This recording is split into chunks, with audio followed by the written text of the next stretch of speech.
Baiklah, di sini saya akan membuat materi tentang perdagangan internasional. Nah, yang pertama, perdagangan internasional. Kita ketahui perdagangan internasional adalah kegiatan pertukaran barang dan jasa antara dua negara atau lebih yang melibatkan kegiatan ekspor atau penjualan ke luar negeri dan impor atau pengembalian dari luar negeri. Nah, menurut para ahli seperti Adam Smith, perdagangan internasional terjadi karena adanya perbedaan kemampuan dan produksi antar negara. Nah, secara sederhananya, ekspor adalah menjual barang ke luar negeri dan impor adalah membeli barang dari luar negeri.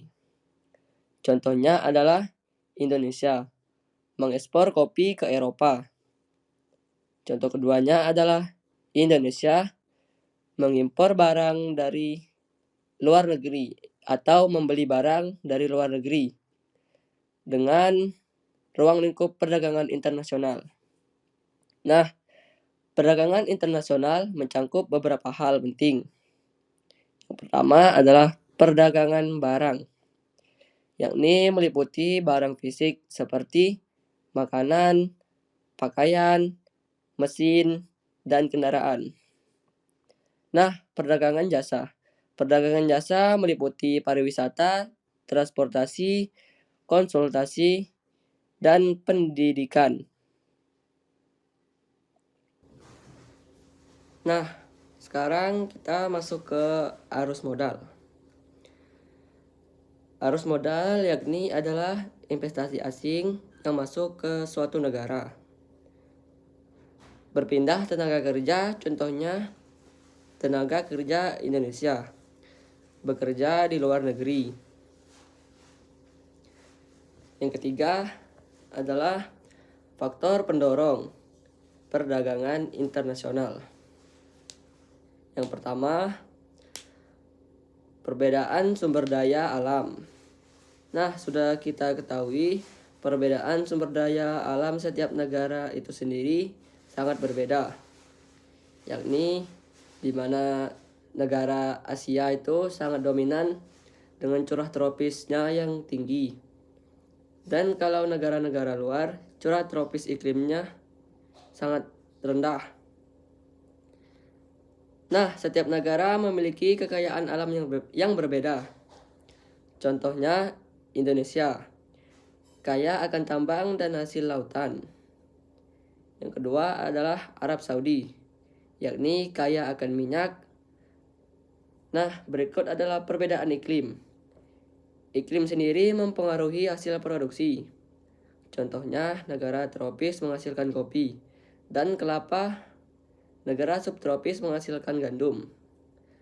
Nah, perbedaan teknologi, negara maju memiliki teknologi lebih tinggi sehingga dapat menghasilkan produk lebih efisien dan berkualitas. Lanjutnya, perbedaan selera masyarakat. Masyarakat di berbagai negara memiliki selera yang berbeda, yakni adalah keinginan memperluas pasar. Produsen ingin menjual produknya ke pasar yang lebih luas. Kelebihan produksi yang berlebih akan diekspor agar tidak merugi. Teori perdagangan internasional. Nah, berikut menurut teori keunggulan absolut atau Adam Smith, yakni ialah suatu negara memiliki keunggulan absolut jika mampu memproduksi barang dengan biaya lebih rendah dibanding negara lain. Intinya, negara harus berfokus pada produk yang bisa diproduksi hasil paling efisien. Teori keunggulan kooperatif, yakni adalah David Ricardo. Meskipun suatu negara tidak memiliki keunggulan absolut, tetap bisa berdagang jika mampu memiliki biaya peluang lebih rendah.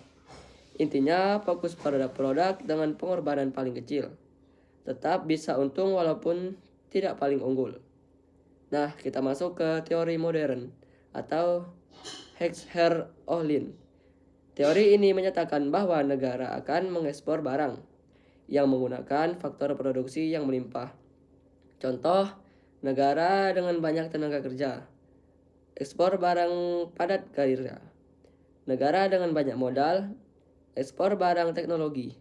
Manfaat perdagangan internasional menambah devisa negara, devisa diperoleh dari kegiatan ekspor. Memperluas lapangan kerja, industri eksportasi membutuhkan banyak tenaga kerja, membutuhkan kebutuhan dalam negara, barang yang tidak tersedia dapat diimpor. Transfer teknologi, negara berkembang bisa belajar dari negara maju, meningkatkan hubungan antar negara.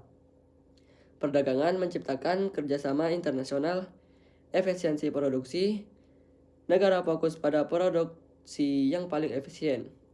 Nah, dampak perdagangan internasional yakni meliputi dampak positif dan dampak negatif. Dampak positifnya adalah produk lebih beragam, harga lebih murah, ekonomi berkembang, teknologi meningkat. Dampak negatifnya ialah produk lokal kalah saing, ketergantungan pada impor, eksploitasi sumber daya alam, kesenjangan ekonomi. Nah, berikut kita masuk ke hambatan perdagangan internasional. Yang pertama adalah tarif, yakni tarif pajak yang dikenakan pada barang impor. Kota pembatasan jumlah barang yang diimpor, embargo, larangan perdagangan dengan negara tertuju, subsidi, bantuan pemerintah untuk produsen dalam negeri, perbedaan mata uang, yakni nilai tukar dapat berubah-ubah. Konflik politik, hubungan buruk antar negara menghambat perdagangan. Kebijakan perdagangan internasional. Proteksionalisme, yakni adalah kebijakan untuk melindungi industri dalam negeri. Contohnya tarif tinggi, pembatasan impor. Perdagangan bebas, tidak ada hambatan perdagangan. Contoh organisasi World Trade Organization atau ASEAN. Sistem pembayaran internasional atau letters of credit. Surat jaminan pembayaran dari bank. Transfer internasional, pembayaran langsung antar bank, open account, pembayaran yang dilakukan setelah barang diterima, advance payment, bayaran dilakukan sebelum barang dikirim, atau nilai tukar mata uang atau kurs. Kurs adalah nilai mata uang suatu negara terhadap negara lain. Jenis kurs jual, kurs beli, kurs tengah. Faktor yang mempengaruhi yakni inflasi, suku bunga, subsidies ekonomi. Lanjut ke neraca perdagangan. Neraca perdagangan adalah selisih antara ekspor dan impor. Jenisnya ialah surplus, ekspor, impor, defisit, impor, ekspor, dan seimbang. Contoh perdagangan internasional Indonesia. Ekspor kelapa sawit, batu bara, karet, kopi. Impornya adalah mesin, kendaraan, bahan baku industri.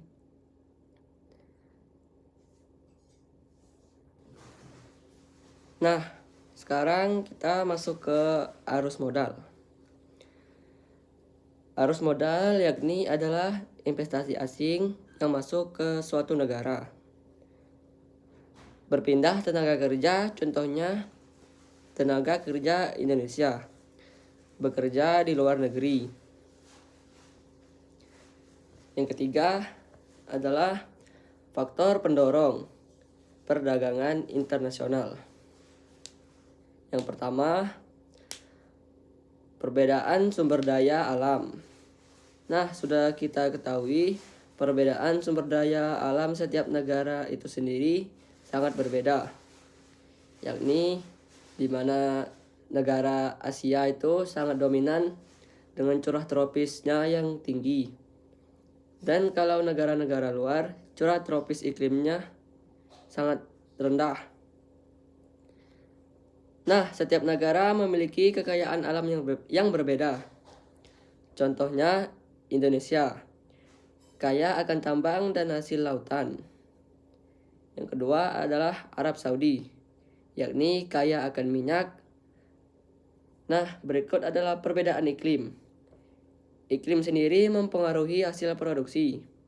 Contohnya, negara tropis menghasilkan kopi dan kelapa. Negara subtropis menghasilkan gandum. Nah, perbedaan teknologi.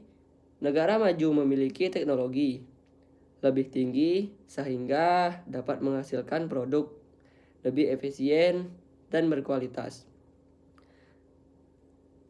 Lanjutnya, perbedaan selera masyarakat. Masyarakat di berbagai negara memiliki selera yang berbeda, yakni adalah keinginan memperluas pasar. Produsen ingin menjual produknya ke pasar yang lebih luas. Kelebihan produksi yang berlebih akan diekspor agar tidak merugi. Teori perdagangan internasional.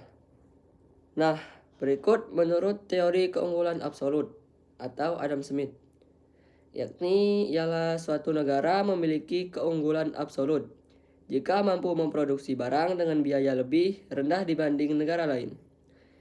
Intinya, negara harus berfokus pada produk yang bisa diproduksi hasil paling efisien. Teori keunggulan kooperatif, yakni adalah David Ricardo. Meskipun suatu negara tidak memiliki keunggulan absolut, tetap bisa berdagang jika mampu memiliki biaya peluang lebih rendah. Intinya, fokus pada produk dengan pengorbanan paling kecil. Tetap bisa untung walaupun tidak paling unggul.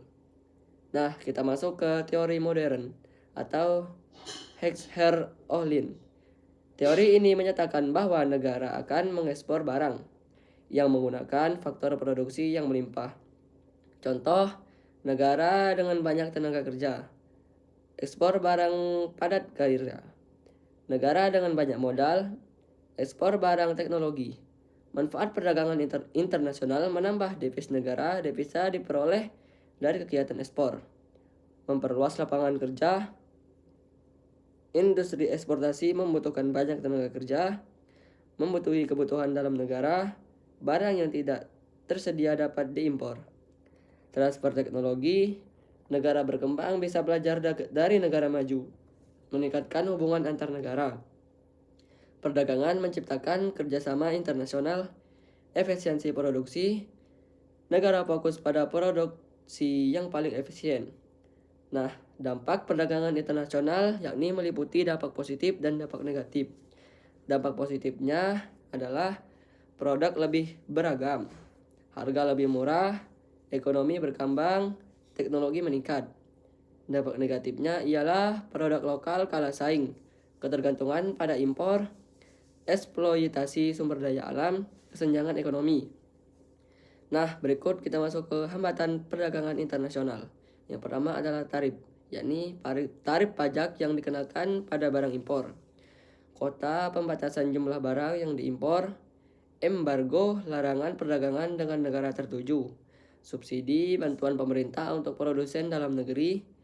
Perbedaan mata uang, yakni nilai tukar dapat berubah-ubah. Konflik politik, hubungan buruk antar negara menghambat perdagangan. Kebijakan perdagangan internasional. Proteksionalisme, yakni adalah kebijakan untuk melindungi industri dalam negeri. Contohnya tarif tinggi, pembatasan impor. Perdagangan bebas, tidak ada hambatan perdagangan. Contoh organisasi World Trade Organization atau ASEAN. Sistem pembayaran internasional atau letters of credit. Surat jaminan pembayaran dari bank. Transfer internasional, pembayaran langsung antar bank, open account, pembayaran yang dilakukan setelah barang diterima, advance payment, bayaran dilakukan sebelum barang dikirim, atau nilai tukar mata uang atau kurs. Kurs adalah nilai mata uang suatu negara terhadap negara lain. Jenis kurs jual, kurs beli, kurs tengah. Faktor yang mempengaruhi yakni inflasi, suku bunga, subsiditas ekonomi. Lanjut ke neraca perdagangan. Neraca perdagangan adalah selisih antara ekspor dan impor. Jenisnya ialah surplus, ekspor, impor.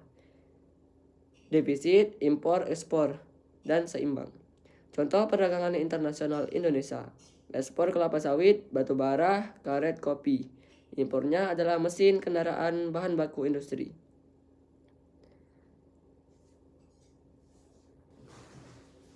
Nah, sekarang kita masuk ke arus modal. Arus modal yakni adalah investasi asing yang masuk ke suatu negara. Berpindah tenaga kerja, contohnya tenaga kerja Indonesia bekerja di luar negeri. Yang ketiga adalah faktor pendorong, perdagangan internasional. Yang pertama, perbedaan sumber daya alam. Nah, sudah kita ketahui perbedaan sumber daya alam setiap negara itu sendiri sangat berbeda. Yakni di mana negara Asia itu sangat dominan dengan curah tropisnya yang tinggi. Dan kalau negara-negara luar, curah tropis iklimnya sangat rendah. Nah, setiap negara memiliki kekayaan alam yang berbeda. Contohnya, Indonesia kaya akan tambang dan hasil lautan. Yang kedua adalah Arab Saudi, yakni kaya akan minyak. Nah, berikut adalah perbedaan iklim. Iklim sendiri mempengaruhi hasil produksi. Contohnya, negara tropis menghasilkan kopi dan kelapa, negara subtropis menghasilkan gandum. Nah, perbedaan teknologi, negara maju memiliki teknologi lebih tinggi sehingga dapat menghasilkan produk lebih efisien dan berkualitas. Lanjutnya, perbedaan selera masyarakat. Masyarakat di berbagai negara memiliki selera yang berbeda, yakni adalah keinginan memperluas pasar. Produsen ingin menjual produknya ke pasar yang lebih luas. Kelebihan produksi yang berlebih akan diekspor agar tidak merugi. Teori perdagangan internasional. Nah, berikut menurut teori keunggulan absolut atau Adam Smith, yakni ialah suatu negara memiliki keunggulan absolut jika mampu memproduksi barang dengan biaya lebih rendah dibanding negara lain. Intinya, negara harus berfokus pada produk yang bisa diproduksi hasil paling efisien. Teori keunggulan kooperatif, yakni adalah David Ricardo. Meskipun suatu negara tidak memiliki keunggulan absolut, tetap bisa berdagang jika mampu memiliki biaya peluang lebih rendah. Intinya, fokus pada produk dengan pengorbanan paling kecil. Tetap bisa untung walaupun tidak paling unggul. Nah, kita masuk ke teori modern atau Hertz-Ohlin. Teori ini menyatakan bahwa negara akan mengekspor barang yang menggunakan faktor produksi yang melimpah. Contoh, negara dengan banyak tenaga kerja, ekspor barang padat karya. Negara dengan banyak modal, ekspor barang teknologi. Manfaat perdagangan internasional menambah devisa diperoleh dari kegiatan ekspor, memperluas lapangan kerja. Industri eksportasi membutuhkan banyak tenaga kerja, membutuhkan kebutuhan dalam negara, barang yang tidak tersedia dapat diimpor. Transfer teknologi, negara berkembang bisa belajar dari negara maju, meningkatkan hubungan antar negara. Perdagangan menciptakan kerjasama internasional, efisiensi produksi, negara fokus pada produksi yang paling efisien. Nah, dampak perdagangan internasional yakni meliputi dampak positif dan dampak negatif. Dampak positifnya adalah produk lebih beragam, harga lebih murah, ekonomi berkembang, teknologi meningkat. Dampak negatifnya ialah produk lokal kalah saing, ketergantungan pada impor, eksploitasi sumber daya alam, kesenjangan ekonomi. Nah, berikut kita masuk ke hambatan perdagangan internasional. Yang pertama adalah tarif, yakni tarif pajak yang dikenakan pada barang impor. Kota pembatasan jumlah barang yang diimpor, embargo, larangan perdagangan dengan negara tertuju, subsidi, bantuan pemerintah untuk produsen dalam negeri, perbedaan mata uang, yakni nilai tukar dapat berubah-ubah, konflik politik, hubungan buruk antar negara menghambat perdagangan, kebijakan perdagangan internasional, proteksionalisme, yakni adalah kebijakan untuk melindungi industri dalam negeri, contohnya tarif tinggi, pembatasan impor, perdagangan bebas, tidak ada hambatan perdagangan, contoh organisasi World Trade Organization atau ASEAN.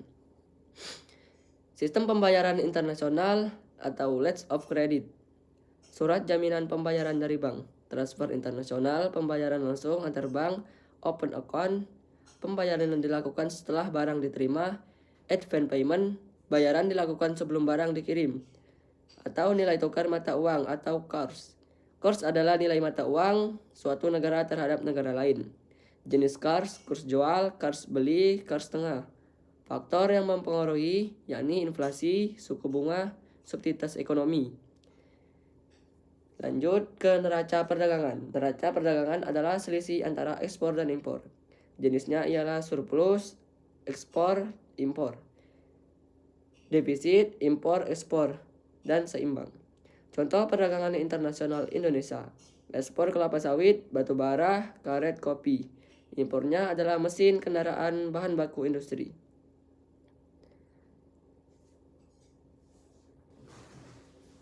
Nah, sekarang kita masuk ke arus modal. Arus modal yakni adalah investasi asing yang masuk ke suatu negara. Berpindah tenaga kerja, contohnya tenaga kerja Indonesia bekerja di luar negeri. Yang ketiga adalah faktor pendorong perdagangan internasional. Yang pertama, perbedaan sumber daya alam. Nah, sudah kita ketahui perbedaan sumber daya alam setiap negara itu sendiri sangat berbeda. Yakni di mana negara Asia itu sangat dominan dengan curah tropisnya yang tinggi. Dan kalau negara-negara luar, curah tropis iklimnya sangat rendah. Nah, setiap negara memiliki kekayaan alam yang berbeda. Contohnya, Indonesia kaya akan tambang dan hasil lautan. Yang kedua adalah Arab Saudi, yakni kaya akan minyak. Nah, berikut adalah perbedaan iklim. Iklim sendiri mempengaruhi hasil produksi. Contohnya, negara tropis menghasilkan kopi dan kelapa. Negara subtropis menghasilkan gandum. Nah, perbedaan teknologi. Negara maju memiliki teknologi lebih tinggi sehingga dapat menghasilkan produk lebih efisien dan berkualitas. Lanjutnya, perbedaan selera masyarakat. Masyarakat di berbagai negara memiliki selera yang berbeda, yakni adalah keinginan memperluas pasar. Produsen ingin menjual produknya ke pasar yang lebih luas. Kelebihan produksi yang berlebih akan diekspor agar tidak merugi. Teori perdagangan internasional. Nah, berikut menurut teori keunggulan absolut atau Adam Smith, yakni ialah suatu negara memiliki keunggulan absolut jika mampu memproduksi barang dengan biaya lebih rendah dibanding negara lain. Intinya, negara harus berfokus pada produk yang bisa diproduksi hasil paling efisien. Teori keunggulan kooperatif, yakni adalah David Ricardo. Meskipun suatu negara tidak memiliki keunggulan absolut, tetap bisa berdagang jika mampu memiliki biaya peluang lebih rendah. Intinya, fokus pada produk dengan pengorbanan paling kecil. Tetap bisa untung walaupun tidak paling unggul. Nah, kita masuk ke teori modern atau Hertz-Ohlin. Teori ini menyatakan bahwa negara akan mengekspor barang yang menggunakan faktor produksi yang melimpah. Contoh, negara dengan banyak tenaga kerja, ekspor barang padat karya. Negara dengan banyak modal, ekspor barang teknologi. Manfaat perdagangan internasional menambah devisa negara, devisa diperoleh dari kegiatan ekspor, memperluas lapangan kerja. Industri eksportasi membutuhkan banyak tenaga kerja, membutuhkan kebutuhan dalam negara, barang yang tidak tersedia dapat diimpor. Transfer teknologi, negara berkembang bisa belajar dari negara maju, meningkatkan hubungan antar negara. Perdagangan menciptakan kerjasama internasional, efisiensi produksi, negara fokus pada produksi yang paling efisien. Nah, dampak perdagangan internasional yakni meliputi dampak positif dan dampak negatif. Dampak positifnya adalah produk lebih beragam, harga lebih murah, ekonomi berkembang, teknologi meningkat. Dampak negatifnya ialah produk lokal kalah saing, ketergantungan pada impor, eksploitasi sumber daya alam, kesenjangan ekonomi. Nah, berikut kita masuk ke hambatan perdagangan internasional. Yang pertama adalah tarif, yakni tarif pajak yang dikenakan pada barang impor.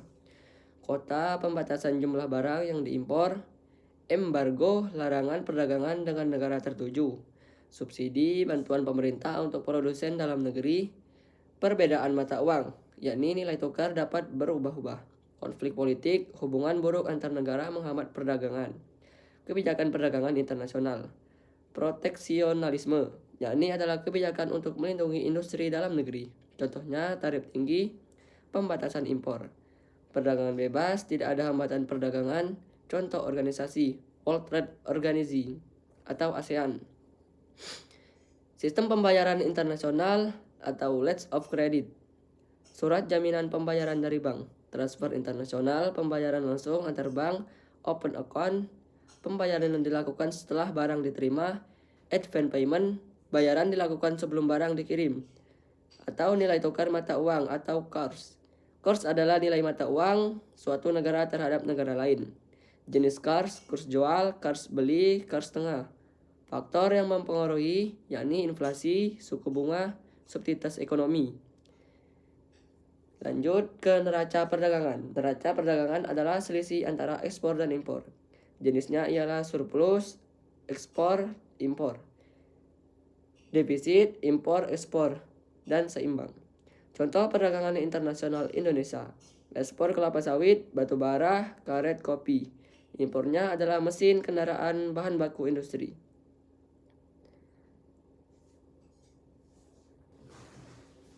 Nah, sekarang kita masuk ke arus modal. Arus modal yakni adalah investasi asing yang masuk ke suatu negara. Berpindah tenaga kerja, contohnya tenaga kerja Indonesia bekerja di luar negeri. Yang ketiga adalah faktor pendorong perdagangan internasional. Yang pertama, perbedaan sumber daya alam. Nah, sudah kita ketahui perbedaan sumber daya alam setiap negara itu sendiri sangat berbeda. Yakni di mana negara Asia itu sangat dominan dengan curah tropisnya yang tinggi. Dan kalau negara-negara luar, curah tropis iklimnya sangat rendah. Nah, setiap negara memiliki kekayaan alam yang berbeda. Contohnya, Indonesia kaya akan tambang dan hasil lautan. Yang kedua adalah Arab Saudi, yakni kaya akan minyak. Nah, berikut adalah perbedaan iklim. Iklim sendiri mempengaruhi hasil produksi. Contohnya, negara tropis menghasilkan kopi dan kelapa. Negara subtropis menghasilkan gandum. Nah, perbedaan teknologi, negara maju memiliki teknologi lebih tinggi sehingga dapat menghasilkan produk lebih efisien dan berkualitas. Lanjutnya, perbedaan selera masyarakat. Masyarakat di berbagai negara memiliki selera yang berbeda, yakni adalah keinginan memperluas pasar. Produsen ingin menjual produknya ke pasar yang lebih luas. Kelebihan produksi yang berlebih akan diekspor agar tidak merugi. Teori perdagangan internasional. Nah, berikut menurut teori keunggulan absolut atau Adam Smith, yakni ialah suatu negara memiliki keunggulan absolut jika mampu memproduksi barang dengan biaya lebih rendah dibanding negara lain. Intinya, kesimpulan dari materi tersebut yakni adalah perdagangan internasional adalah bagian penting dari ekonomi global yang memberikan banyak manfaat, seperti meningkatkan kesejahteraan, memperluas pasar, mendorong pertumbuhan ekonomi. Nah, namun perlu kebijakan yang tepat agar tidak merugikan negara.